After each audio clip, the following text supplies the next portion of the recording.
नमस्कार मित्रांनो, मी विशाल पाटील वाकडे आपल्या सर्वांचं सर स्वागत करीत आहेत।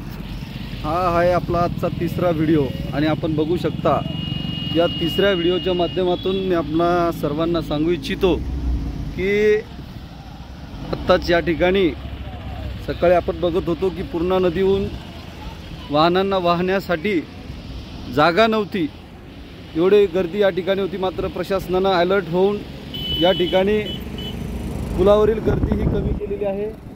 आपण बघू शकता पूर्णा नदीनं आता खूप मोठ्या प्रमाणात रौद्ररूप धारण केलेलं आहे।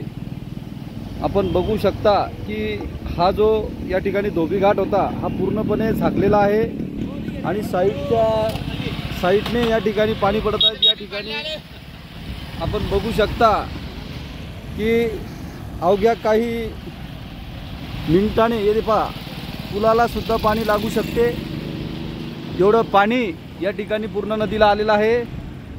याहून आपण अंदाज लावू शकतो की पूर्णा नदीच्या वरील पात्रामध्ये किती मोठ्या प्रमाणामध्ये ढगफुटी सदृश्य पाऊस झालेला आहे। बांधवांनो, सकाळी आपण व्हिडिओ केला त्यावेळी हा खडक पूर्णपणे उघडा होता, आता मात्र पूर्णपणे झाकत आहे।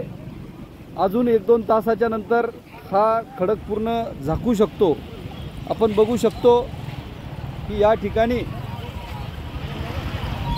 ज्या पद्धतीनं पूर्णा नदीने रौद्ररूप धारण केलेलं आहे, गेल्या 5-6 वर्षामध्ये च्या नंतरच असं हे चित्र आपल्याला या ठिकाणी पाहायला मिळतंय।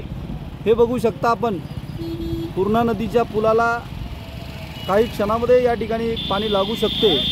मात्र पोलीस प्रशासनानं आपल्याला विनंती केलेली आहे की कृपया कुणीही नदीवर पुलाचे पाणी पाहण्यासाठी येऊ नये, नसता त्यावर कारवाई केली जाईल। या ठिकाणी पोलीस प्रशासन अतिशय अलर्ट झालेलं आहे, हे आपण बघू शकता। पोलीस प्रशासनाच्या वतीनं सर्वसामान्य नागरिकांना या ठिकाणी सूचना दिल्या जात आहे की कुणीही पुलावर हिंडू नका, थांबू नका, कारण पाण्याचा वेग हा अतिशय वेगाने असून जोराने असून काहीही हानी होऊ शकते। त्यामुळे कुणीही पुलावर थांबू नका।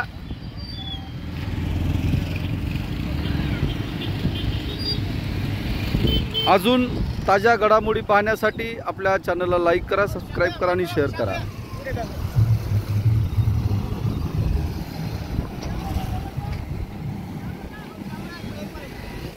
अरे क्या यार, हे पहा बांधवांनो, हे पाणी ज्या पद्धतीनं या ठिकाणी आलेलं आहे, हा आहे पूर्णा नदीचा पूर्ण परिसर।